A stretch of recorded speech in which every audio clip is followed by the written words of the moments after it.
Donnie Ahas Nietes, higante ang makakalabang Hapon, parehong pasok sa timbang.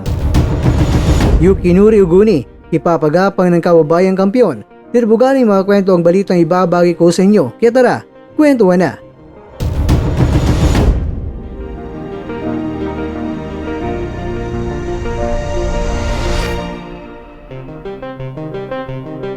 Ang pagbabalik ni Donnie Nietes sa ring. Pagsusuri sa laban. Donnie Nietes vs Jun Ikigawa.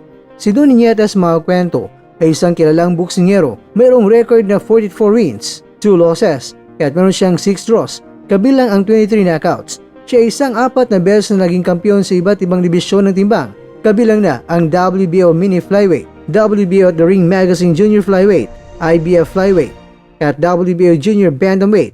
Siya rin ang may hawak ng record bilang pinakamahabang nag-ari sa Filipino Boxing World Champion, nalampasan ang record ni Gabriel Flash Elorde noong 2014. Ang laban nito, mga kwento, ay isang pagkakataon para kay Nietes na ipagpapatuloy ang kanyang karera at ipakita ang kanyang husay sa kabila ng kanyang edad na 42 anyos. Sa kanyang huling laban noong April 10, 2025, tinalo niya si Miller Alapormina sa pamamagitan ng unanimous decision. Ang laban na ito ay isang hakbang patungo sa kanyang layunin na maging 5 beses na kampiyon at magbigay ng karangalan sa ating bansa. Si Jun Ikigawa, mga kwento, ay isang batang boksingero na mula sa Japan na may record ni 7 wins, 1 loss at 2 draws at meron siyang 2 knockouts. Siya ay 27 anyos at mula sa Kadoi B Boxing Gym sa Tokyo.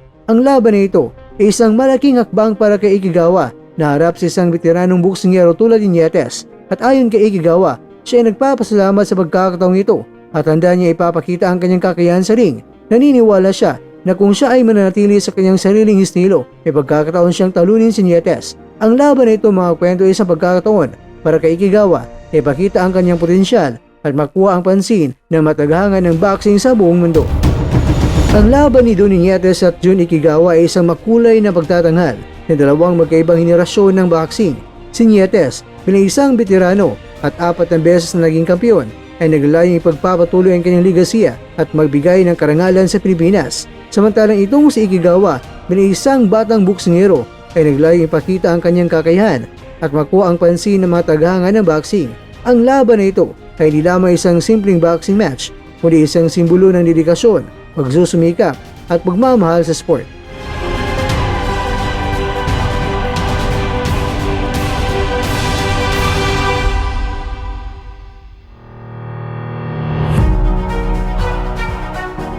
Mga kakwento, gustong ipapagapang ng WBO Asia Pacific Super Bantamweight Champion na si Subaru Murata ang kababayan niyang si Yukinori Uguni. Gusto niya na maging undefeated pa rin siya at gusto niya maging 10 wins at 10 knockouts. May 20 na po ang laban nila at kasama si kababayang si Ahas. Kaya good luck sa laban, Ahas ng Pinas.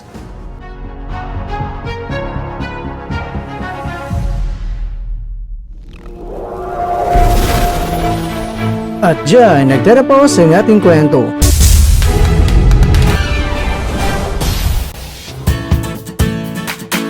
Maraming salamat mga kakwento sa inyong panonood. Pero baka naman mga kakwento ay nagustuhan niyo po ang kwento natin ngayon. Baka pwede niyo po akong mabigyan dyan ng like, subscribe at pa-click na rin sa bell button.